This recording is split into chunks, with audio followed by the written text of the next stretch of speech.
Hi guys, madem nimewaita mara ngapi?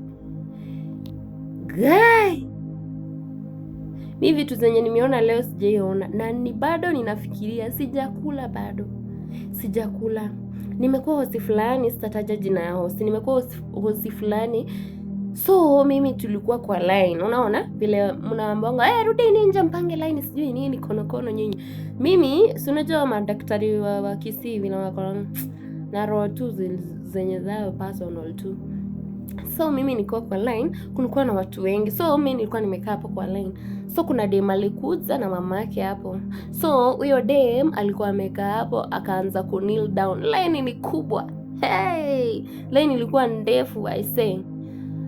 Okay, sasa huyo dem alikuwa amekuja na mama yake, alikuwa ameshikilia chuma hapo. Mimi nimekaa tu pale na soda yangu, nimetulia tu, nimerelax nikigoja nifikiwe. Sasa huyo dem nikaona ameanguka chini. Watu wanamwangalia tu hivi, hawaendi. So mimi nikaamua, okay, acha niende niangalie huyo msichana shida yake ni gani. Ndio mimi nikaenda hapo hadi kwa huyo dem alikuwa amekaa. Amza, shida yako ni gani? Ni cramps. Oh my god, ni cramps. Okay, acha niende nikubaie dawa ya cramps. Hapana, nikamwambia unataka aje nisugue mgongo. Amia nikusugue. Okay, nikamsugua. Mimi si umangwe na cramps. So nikamza guy, kwani naenda hadi kwa mgongo? Akaniambia so mimi nikaanza kusugua msichana wenyewe. Mama yake usiulize yako wapi. Mama yake alikuwa ameenda kubai kadi huko chini. So mimi nimeachwa na msichana hapo. Nikauliza msichana, mama yako ameenda side gani? Ameenda kubai kadi. Mimi nikamwambia acha niende nimtafute. Hapana mimi nikakaa na msichana, nimekaa hapo na yeye nikiwa nimemshikilia. Msichana nikamweka tu kwa mapaja zangu, relax, nikimsugua nini? Tubo. Watu wananiangalia tu hivi. Wakenya hawawezi kusaidia wengine. Mimi nimeng'ang'ana tu na kamsichana hapo. Uzuri kalikuwa kadogo kuniliko, so nilikuwa na kadandia moja nikikaekelea kwa mgongo. Nikakarukisha line, nikakapeleka kwa mbele kwa emergency. Guy, kumbe msichana hata si cramps ilikuwa inamuuma. Okay, msichana alikuwa na ball na hakuwa anataka mamake ajue, na msichana alikuwa anajaribu kutoa mimba. Kama mamake asijue, unaona? So mimi nikimpeleka huko nilijulia mbele juu mimi nilijua nampeleka juu ya cramps wa mdunge dawa ya pain. Okay, ndio mimi nikampeleka msichana nikakaa hapo kwa line. Acha sasa nikwambie vile nilijua. Nikaambia waende huko naye, nikasema juu sasa mamake simuoni ameenda kukaa 1 hour.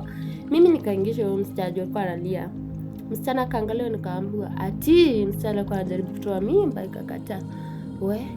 Sasa mimi sijui mtu anafanyanga aje. Mimi nikachukua msichana nikauliza daktari, sasa tufanye nini? Nikaambiwa akalie hiyo kiti. Akalie kiti kwa hapo. Nikaamua nikae hapo next kukaa kwa kitambaa. Msichana nisikia amepiga nduru yake ya Mungu gai. Nikaamua tu nichungulie juu ndani wanamnyonga. Nikachungulia nikauliza daktari, vipi kunaendaje? Akaniambia hapana, kama ni wewe uko nayo iko hivi na hivi. Nikamwambia gai, mimi najua ni cramps. Kaniambia unajua msichana? Nikamwambia hapana, nimemwokota hapa nje na mama yake alikuwa ameenda kubai nini kadi. Nikamwambia akatutulia tu na yeye kidogo. Nikamwambia nipe chakula, ati hajakula yako njaa. Ndio huyo mimi nikaendea food nikaletea dem, hawezi kukula. Hawezi, sijui mtoto alikuwa ameanza kukuja ama sijui rada ilikuwa gani, nilikuwa nishashtuka. Okay, sasa after ameuma dakika 2-3 daktari wakamlaza kwa kitanda. Nakwambia mimi bado nimeshtuka. Okay, wakamlaza kwa kitanda. Kuna chuma fulani ilikuwa hapo inakaa, sisi elezee ilikuwa nakaje. Nikiona wakapiga motani. Kai, ni kama mtoto bado alikuwa ametoki. Sijui alikuwa amekwama ama rada ilikuwa njoo, mimi nilikuwa nimeshtuka kabisa. Wakaanza kupush nini? Sijui nilikuwa najificha macho. Niona tu chuma imeweka huko ndani. Alafu sasa kidogo akaweka mkono, akavuruta, huyo mtoto alikuwa anatoa mimba, so akapata mtoto kadogo, tuseme 7 to 8 months there. Mama yake alikuja after. Mimi sasa nimekaa hapo na mdem. Mdem hata hajisikii, mtoto ashazaliwa. Mtoto kuzaliwa alikuwa uhai. Alikuwa uhai wewe, kalikuwa ugai. kalikuwa uhai. So mamake akakuja akalia. Hakuwa anafikiria hiyo mimba kama msichana yake alikuwa na mimba, juu alisema alikuwa na shuku inaweza kuwa ni hiyo yote, like ni mimba hiyo miezi yote, una get. So mimi nikakaa hapo na dem, mamake akatoka nje kidogo akasema anarudi. Mimi nikakaa na msichana hapo. Mtoto akachukuliwa akapelekwa wapi? Theater. Ni theater ama ni wapi? Watoto wanawekangwa wapi? Cupboard. Kuna hii kitu yenye watoto wanawekangwa wadogo, incubator ni incubator ya. So mtoto akapelekwa, kalikuwa kadogo kakakibisho huko. But sad news, mamake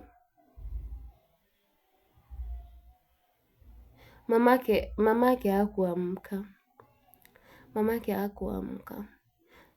Mama ya mtoto. So wakati mama ya huyu msichana alikuja, alipata msichana bado mambo, yani hii niseme aje. Okay, ikuwa good news anyway. Mtoto alipelekwa huko, naombea tu wakuwe sawa, but mambo ikwenda vile ilikuwa inafaa. But wasichana, kama uko na mama, wewe just ongea naye, usifanye vitu za nini, hata kama I can't judge, siwezi judge mtu, sawa, siwezi judge, but ongea tu na mama yako, ama usifanye vitu zingine ukiwa peke yako. Haki ni risk, ni risk sana, ni risk. Anyway, I hope mtoto atakuwa tu poa na maisha ikuwe sawa. Haki, but girls, hakuna mzazi mbaya kwa mtoto wake. Mzazi atakupiga, atakukilelesha, but the end of the day mzazi atakuwa tu sawa na wewe, atakukubali vile uko, cause isha happen. Hawezi kumeza ama akuue, isha happen. So itabidi atake two responsibilities. Mzazi anakuanga mkali ukiwa na mimba, but once umepata huyo mtoto, sidhani hata misbehave. So guys, let's take care of ourselves. Bado nafikiria hiyo story naishiwa na power. Anyway guys, let's take care of ourselves. Night.